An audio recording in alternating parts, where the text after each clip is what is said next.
Hello guys, welcome to my channel. మీరు రాజకీయాల్లోకి రావాలని అనుకుంటున్నారా? లేదా మన ఎన్నికల వ్యవస్థ ఎలా పనిచేస్తుందో తెలుసుకోవాలని అనుకుంటున్నారా?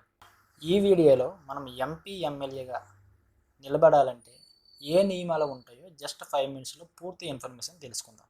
ఎమ్మెల్యేగా పోటీ చేయాలంటే 2 దారులు ఉన్నాయి.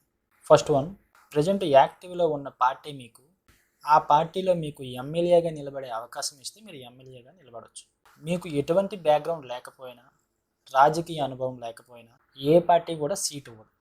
ఒక పార్టీ తరపున ఎమ్మెల్యేగా నిలబడే అవకాశం రాకపోతే మీరు ఇండిపెండెంట్గా కూడా నిలబడవచ్చు. ఇండిపెండెంట్గా నామినేషన్ వేయడానికి ఎలిజిబిలిటీ క్రైటీరియా ఏంటి చూద్దాం. ఫస్ట్, మీరు ఇండియన్ సిటిజన్ అయి ఉండాలి. రెండవది, మీకు ఓటు హక్కు కలిగి ఉండాలి. మీరు ఏ ప్రభుత్వ ఉద్యోగం చేయకూడదు. ఒకవేళ చేస్తే దానికి మీరు రిజైన్ చేయాలి.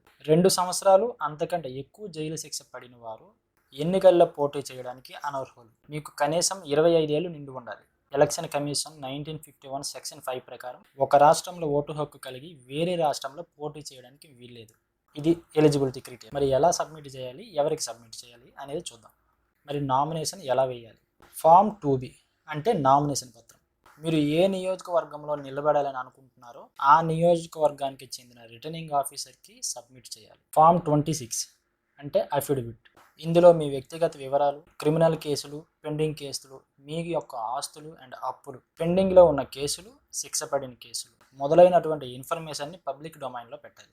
దీనితో పాటుగా సెక్యూరిటీ డిపాజిట్ 10,000 రూపీస్ చెల్లించాలి. అదే ఎస్సీ ఎస్టీ క్యాస్ట్ కులానికి చెందిన వారైతే 5,000 చెల్లిస్తే సరిపోతుంది. మీ నియోజకవర్గం టోటల్ ఓట్ బ్యాంకులో 16.66% మీకు వస్తే మీరు చెల్లించిన సెక్యూరిటీ డిపాజిట్ రిటర్న్ వస్తుంది, లేకపోతే రాదు. మీరు ఎన్నికల సమయంలో ఖర్చు చేసే ప్రతి రూపాయిని రికార్డు చేసి ఎన్నికల ఆఫీసర్స్కి తెలియజేయాలి. ఒక ఎమ్మెల్యేగా నామినేషన్ వేసిన వ్యక్తి ఎన్నికల సమయంలో 28 లక్షలకు పైగా ఖర్చు చేయకూడదు. ఇది ఫ్రెండ్స్, ఎమ్మెల్యేగా నామినేషన్ వేయడానికి అయ్యే ప్రాసెస్ అండ్ ఎలిజిబిలిటీ మరియు ఎలక్షన్ కమిషన్ రూల్స్. మన ఇండియాలో ఎలక్షన్ కమిషన్ రూల్స్ ప్రకారం ఎన్నికలు జరుగుతున్నాయా లేదో మీరు కామెంట్ చేయండి.